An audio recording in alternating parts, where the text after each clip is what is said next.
2.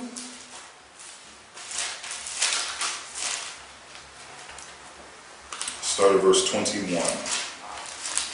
Acts chapter 2, verse 21. And it shall come to pass that whosoever and it shall come to pass that whosoever, read, shall call upon the name of the Lord shall be saved. Read that verse again. Acts chapter 2, verse 21. And it shall come to pass that whosoever shall call upon the name of the Lord shall be saved. Oh, so guess what? This is talking about everybody, right? Everybody now has this pass to get into the kingdom of heaven, right? No. Read the next verse. Verse 22. Come Ye on. men of Israel. What did it say? Ye men of Israel. Read on. Hear these words. Hear these words. Who is he speaking to? To the nation of Israel. I want you to show you something real quick. Jump up to verse 16 so we understand where this actual passage is coming from. Read verse 16. Acts chapter 2, verse 16. Come on. But this is that which was spoken by the prophet Joel. We're going to read what Joel said. Read on. And it shall come to pass in the last days, saith God, I will pour out my spirit upon all flesh, and your sons and your daughters shall prophesy, and your young men shall see visions, and your old men shall see dreams. I'll stop right there. I want to show y'all something real quick. Let's go to Joel's the 2nd chapter. So we read right here, it says this was spoken by the prophet Joel.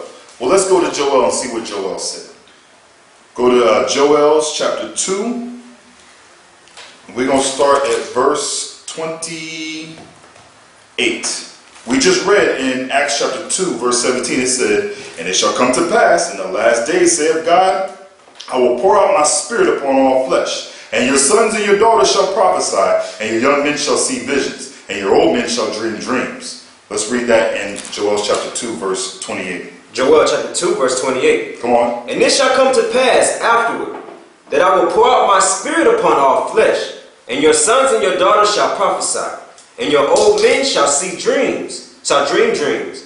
Your young men shall see visions. So when you read this passage, you will actually understand that Joel's the 2nd chapter, when you get to the 28th verse and go all the way down to 31, is identical to what's written in Acts the 2nd chapter from verses 17 all the way down to 21. Now, watch this. Let's go one verse up in Joel's chapter 2, verse 27, and read that. Joel chapter 2, verse 27. Come on. And ye shall know that I am in the midst of Israel. Who? I am in the midst of Israel. The Most High is in the midst of Israel. He's with the children of Israel, read. And that I am the Lord your God, and none else. Oh, read that again.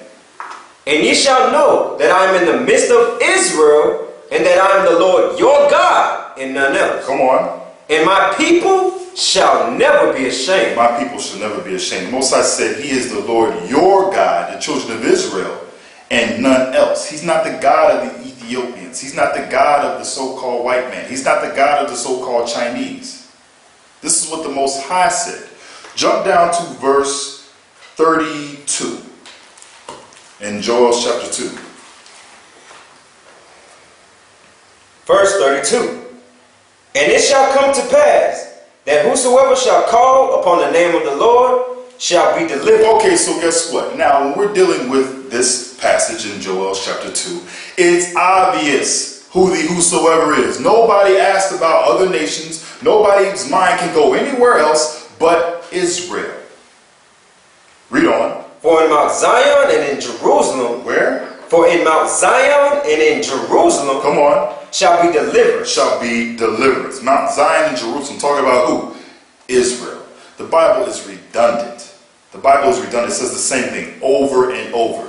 Whosoever of the children of Israel. You can't equate everybody to that. You can't bring all nations in with that.